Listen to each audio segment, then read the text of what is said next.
नमस्कार दोस्तों, आप सभी को सेज जी के क्लासेस यूट्यूब चैनल में मैं स्वागत करता हूं। आज के इस वीडियो में हम डिस्कस करेंगे एग्रीकल्चरल रेवोल्यूशंस इन इंडिया के बारे में। ये टॉपिक स्टैटिक जीके का एक इम्पॉर्टेंट टॉपिक है क्योंकि ज़्यादातर कॉम्पिटिटिव एग्ज़ाम्स में इसमें से एक दो क्वेश्चन ज़रूर आते हैं। जैसे कि जो आरआरबी एनटीपीसी का जो एग्ज़ाम हुआ था, जो डिफरेंट फेजेस में हुआ था, उसमें से एक दो क्वेश्चंस इस टॉपिक में से बहुत आए थे।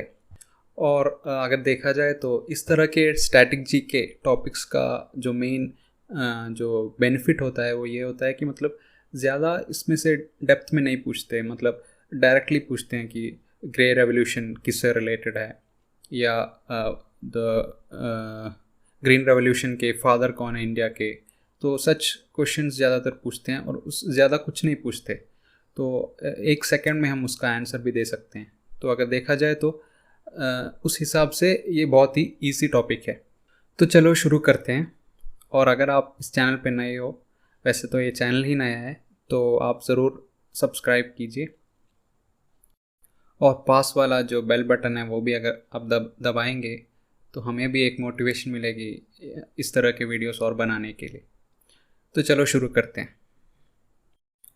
जो हमारा पहला हेडिंग है वो है ग्रीन रेवोल्यूशन, जो कि एग्रीकल्चर या कृषि से रिलेटेड है। तो आप देख सकते हो पूरे विश्व में ये 1950 और 1960s के बीच में हुआ था। जो बहुत सारे जो मेन रिसर्च एंड डेवलपमेंट्स हुए थे एग्रीकल्चरल फील्ड में, उसका जो कह सकते हैं फाइनल रिजल्ट उसके वजह से हुआ ये ग्रीन रेवोल्यूशन। इसमें क्या हुआ कि बहुत सारे अपग्रेडेड और लेटेस्ट टेक्नोलॉजीज़ का यूज़ किया गया और खेती करने के लिए मॉडर्न साइंटिफिक तरीके यूज़ किए गए, जैसे कि use of high yielding varieties of seeds and proper usage of chemical fertilizers. ये जो high yielding varieties of seeds ये उन्होंने लैब में डेवलप किया और proper usage of chemical fertilizers किए गए। तो इसी की वजह से ग्रीन रेवोल्यूशन इतना बड़ा एक सक्सेस हुआ। और अगर आपसे पूछा जाए कि फादर ऑफ ग्रीन रेवोल्यूशन कौन है, तो वो है नॉर्मन बोरलॉग, जिनको नोबेल प्राइज़ भी मिला, नोबेल पीस प्राइज़ मिला 1970 में इसके लिए। और अगर आपसे पूछा जाए कि father of green revolution in India कौन है, तो वो है एम एस स्वामीनाथन। और जो green revolution in India occurred between 1966 to 1967, तो ग्रीन रेवोल्यूशन इंडिया में हुआ इस वर्ष में। And this led to an increase in food grain production specially in Punjab, Haryana and Uttar Pradesh. तो क्या हुआ कि मेनली जो वीट है, जो वीट हमारे यहाँ बनती है, उसका प्रोडक्शन बढ़ गया इस ग्रीन रेवोल्यूशन की वजह से।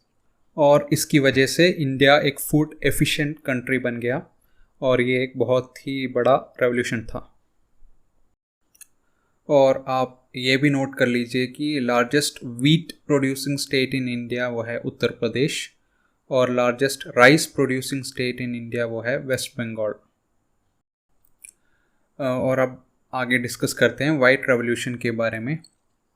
तो आप इसके नाम से ही जान जाएंगे कि जो वाइट रेवोल्यूशन है वो मिल्क और अदर डेयरी प्रोडक्ट से रिलेटेड है। इसे ऑपरेशन फ्लड के नाम से भी जाना जाता है। और father of white revolution in India है वर्गीस कुरियन। उन्होंने ऑपरेशन फ्लड स्टार्ट किया था 1970 में, जो कि 1 बिलियन लीटर आइडिया था, जो कहते हैं कि एक तरीके से जो हमारे डेयरी फार्मिंग का जो सेक्टर है हमारे इंडिया में, उसको पूरी तरह से बदल डाला। This transformed dairy farming in as India's largest self sustaining industry. और जो कि जो हमारे रूरल एरियाज़ हैं वहाँ पे एम्प्लॉयमेंट प्रोवाइड करने में एक बहुत ही अहम भूमिका इसने निभाई। और जो वर्गीस कुरियन है उन्हें मिल्क मैन ऑफ इंडिया भी कहा जाता है। और आप ये नोट कर लो कि जून 1 जो कि है वर्ल्ड मिल्क डे, और ये सेलिब्रेटेड एंड एस्टैब्लिश किया गया है फूड एंड एग्रीकल्चरल ऑर्गेनाइजेशन, जिसका हेडक्वार्टर्स है रोम, इटली में। और ये भी एक इम्पॉर्टेंट पॉइंट है कि India is the largest producer of milk in the world. और आप ये भी नोट कीजिए कि जो लार्जेस्ट मिल्क प्रोड्यूसिंग स्टेट है इंडिया में वो है उत्तर प्रदेश, उसके बाद आता है राजस्थान, उसके बाद आता है आंध्र प्रदेश, फिर आता है गुजरात। तो ये भी डाउट होगा कि गुजरात में जो पहली मेन डेयरी की जो शुरुआत हुई थी वो गुजरात में हुई थी। जो अमूल की फैक्ट्री वो पहले गुजरात में डली थी। तो अमूल की शुरुआत 1946 में हुई थी। उनके जो फाउंडर हैं वो है तिरुभुवनदास पटेल। इसकी पहली फैक्ट्री आनंद डिस्ट्रिक्ट गुजरात में डली थी।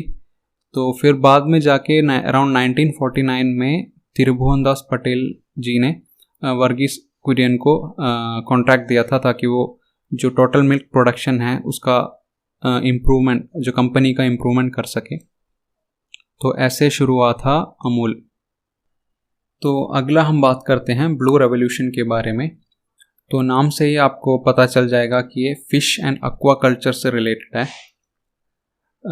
It refers to significant growth and development of aquatic industry, domestication and farming of fish, aquatic plants, etc.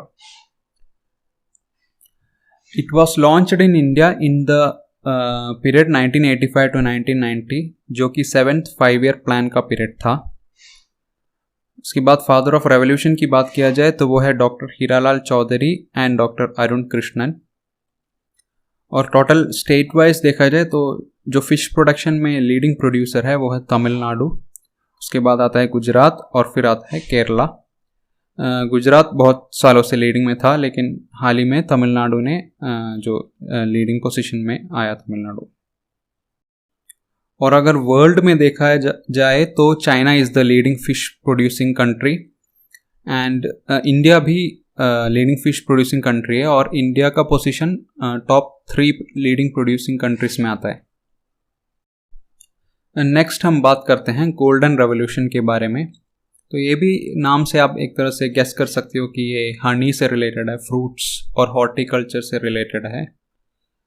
It awkward between 1991 to 2003 और फादर ऑफ रेवोल्यूशन है निरपख तुतज। और horticulture is the branch of plant agriculture dealing with garden crops.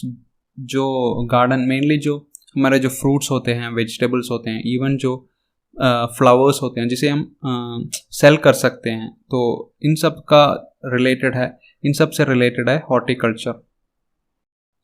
इसके बाद हम बात करते हैं जो टोटल स्टेट वाइज जो लीडिंग फ्रूट प्रोड्यूसर है वो है आंध्र प्रदेश और फिर आता है Maharashtra.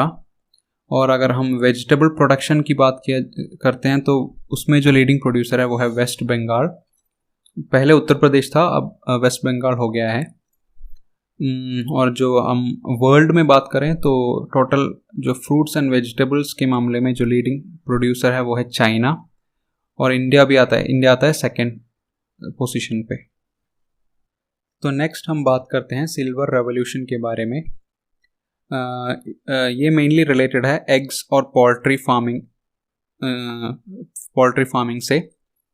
The process in which there was a spectacular increase in the production of eggs as well as poultry farming. तो इसमें क्या होता है कि जो चिकन है उसका हेल्थ इम्प्रूव करने के लिए न्यूट्रिशियस फूड दिया जाता है ताकि वो अच्छे क्वालिटी का जो एग है वो प्रोड्यूस कर सके। And this revolution took place between 1969 to 1978। और अगर हम फादर ऑफ रेवोल्यूशन की बात करते हैं तो वो है इंदिरा गांधी जी। फिर एग प्रोडक्शन की बात किया जाए तो जो the state which leads in egg production is Andhra Pradesh और वर्ल्ड में China is the leading producer of eggs. Next हम बात करते हैं येलो रेवोल्यूशन के बारे में। तो ये भी नाम से आप गेस कर सकते हो कि ऑयल से रिलेटेड है, ऑयल सीड्स से रिलेटेड है ये। Focused on increase in the production of edible oil. तो जो एडिबल ऑयल है उसके प्रोडक्शन का जो इंक्रीज करने के लिए ये रेवोल्यूशन मेनली फोकस किया गया है। और एडिबल ऑयल हम डिफरेंट तरीके से, जैसे सनफ्लावर से प्रोड्यूस कर सकते हैं, मस्टर्ड ऑयल है, कास्टर ऑयल है, तो इन सब के लिए मेनली येलो रेवोल्यूशन रिलेटेड है। It was launched in 1986 to 1987 period. It majorly targeted oil seeds such as groundnut, mustard, soybean, safflower, sesame, sunflower, niger, linseed and castor. और father of revolution की बात किया जाए तो वो है सैम पिट्रोडा। और आपको कोई भी ईयर याद रखने की ज़रूरत नहीं है, मतलब ग्रीन रेवोल्यूशन और वाइट रेवोल्यूशन को छोड़ के बाकी कोई भी जब रेवोल्यूशन कब लॉन्च हुआ ये आपको याद रखने की ज़रूरत नहीं है, वो उतना इम्पॉर्टेंट नहीं है एग्जाम पॉइंट ऑफ व्यू से। बस वो पूछते हैं कि ये किससे रिलेटेड है, येलो रेवोल्यूशन किससे रिलेटेड है, या फिर फादर ऑफ रेवोल्यूशन पूछते हैं, तो ये हमें ज़रूर याद रख के रखना है। ओके, तो चलते हैं अब नेक्स्ट है पिंक रेवोल्यूशन। तो पिंक रेवोल्यूशन रिलेटेड है फार्मास्यूटिकल्स, प्रॉन्स और ओनियंस से। ओके, और फादर ऑफ रेवोल्यूशन है Durgesh Patel.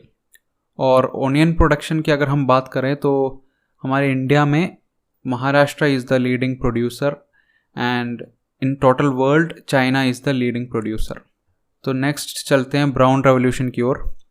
Brown revolution is related to leather and coffee. तो डायरेक्टली हम कलर से गेस कर सकते हैं कि ये किससे रिलेटेड है। और अगर हम फादर ऑफ रेवोल्यूशन की बात करें तो वो है हीरा लाल चौधरी। और जो लीडिंग प्रोड्यूसर ऑफ लेदर है इन द वर्ल्ड वो है China. China is the leading leather producer in the world. And India में तमिलनाडु है लीडिंग लेदर प्रोड्यूसर, क्योंकि मेनली जो भी लेदर का प्रोडक्शन होता है वो तमिलनाडु में ही होता है इंडिया में। और नेक्स्ट है कॉफ़ी प्रोडक्शन। वर्ल्ड में देखा जाए तो ब्राज़ील नंबर 1 पे है, और हमारे इंडिया में the main producer of coffee is Karnataka. तो नेक्स्ट हम बात करते हैं रेड रेवोल्यूशन के बारे में। रेड रेवोल्यूशन रिलेटेड है मीट और टोमेटो से, और फादर ऑफ रेवोल्यूशन है विशाल तिवारी। और अगर हम मीट प्रोडक्शन की बात करें तो टोटल वर्ल्ड में तो जो मीट प्रोड्यूसिंग कंट्रीज़ हैं उसमें लीडिंग प्रोड्यूसर है यूएसए। और हमारे इंडिया में लीडिंग प्रोड्यूसर है हरियाणा। हमारे इंडिया में मेन जो मीट मार्केट है उसका जो शेयर है वो है मेनली पोल्ट्री से आता है वो मीट। तो उसमें द टोटल तो वैसे देखा जाए तो टोटल मीट प्रोडक्शन में लीडिंग हरियाणा है, और सेकंड आता है वेस्ट बंगाल। और टोमेटो प्रोडक्शन में वर्ल्ड में China is the leading producer, and India में Andhra Pradesh is the leading producer of tomato. Next हम बात करते हैं गोल्डन फाइबर रेवोल्यूशन के बारे में। तो ये रिलेटेड है जूट। तो कभी भी आपसे पूछा जाए कि which item is called golden fibre, तो वो है जूट। और जूट के मामले में India is the leading producer of jute in the world. And state wise देखा जाए तो West Bengal is the leading producer of jute. तो India huge amount of jute export करती है, तो ऐसे इंडिया को अच्छी खासी इनकम आती है एक्सपोर्ट ड्यूटी के थ्रू। ओके, नेक्स्ट हम बात करते हैं ब्लैक रेवोल्यूशन के बारे में। ब्लैक रेवोल्यूशन तो कलर से आप गेस कर सकते हैं ये पेट्रोलियम से रिलेटेड है। तो पेट्रोलियम इज़ वेरी इंपॉर्टेंट। आप जानते हैं कि पूरा वर्ल्ड में ही पेट्रोलियम बहुत ही इम्पॉर्टेंट है। तो इसका जो रेवोल्यूशन है ये स्टार्ट हुआ था 1970 में। और पूरे विश्व में जो मेजर पेट्रोलियम प्रोड्यूसिंग कंट्रीज़ है उसमें फर्स्ट है यूनाइटेड स्टेट्स, सेकंड आता है सऊदी अरेबिया, और थर्ड है रशिया। और हमारे इंडिया में जो मेन पेट्रोलियम प्रोडक्शन है वो होता है आसाम, महाराष्ट्र, राजस्थान और गुजरात में। Okay, next is silver fibre revolution. वो रिलेटेड है कॉटन से। तो जो सिल्वर फाइबर है वो है कॉटन। ओके, तो कॉटन के मामले में भी इंडिया लीडिंग प्रोड्यूसर है वर्ल्ड में। तो कॉटन का भी बहुत सारा एक्सपोर्ट होता है, इंडिया करती है बहुत सारा एक्सपोर्ट। और जो लीडिंग प्रोड्यूसिंग स्टेट है कॉटन का वो है गुजरात। तो आपको ये सब याद रखना है कि मतलब कौन सा स्टेट ज़्यादा कौन सा कमोडिटी, कौन सा एग्रीकल्चरल प्रोडक्ट ज़्यादा प्रोड्यूस करता है, वो सब एग्ज़ाम में पूछते हैं। जैसे कि पूछ लिया कि लीडिंग प्रोड्यूसर ऑफ कॉफ़ी कौन सा स्टेट है, या लीडिंग प्रोड्यूसर ऑफ टी कौन सा स्टेट है। तो टी के मामले में Assam is the leading producer. तो इसी तरह आपको ये सब याद रखना है। तो नेक्स्ट बात करते हैं कि राउंड रेवोल्यूशन कौन सा है। वो रिलेटेड है पोटैटो से। एंड पोटैटो प्रोडक्शन में China is the leading producer, India second position पे है, और इंडिया में Uttar Pradesh is the leading producer of potato. Next heading है प्रोटीन रेवोल्यूशन। ये रिलेटेड है जो एग्रीकल्चर का जो हायर प्रोडक्शन है उसके लिए ये मेनली इंट्रोड्यूस किया गया था। तो दिस वाज कॉइन्ड बाय हमारे मिस्टर नरेंद्र मोदी जी ने ये कॉइन किया था। It started in 2014। Next heading है ग्रे रेवोल्यूशन, और ये भी कलर से आप गेस कर सकते हो कि फर्टिलाइजर से रिलेटेड है। इट स्टार्टेड इन 1984, और चाइना और इंडिया दोनों फर्टिलाइज़र के लीडिंग प्रोड्यूसिंग कंट्रीज़ हैं। एक और रेवोल्यूशन है, वो है एवरग्रीन रेवोल्यूशन। वो भी बस आपको याद रखना है कि वो भी ओवरऑल एग्रीकल्चर से रिलेटेड है, और उसे भी MS स्वामीनाथन जी ने स्टार्ट किया था। बस इतना ही, यही सब आपको याद रखना है। तो बस आपको इतना ही सब याद रखना है, इससे बाहर एग्ज़ाम में कुछ नहीं आएगा। तो अगर आपको ये वीडियो पसंद आए तो लाइक कीजिए, कमेंट करके भी कह सकते हैं कि वीडियो कैसा लगा। तो अगले वीडियो तक हम फिर मिलेंगे। Thank you and have a nice day.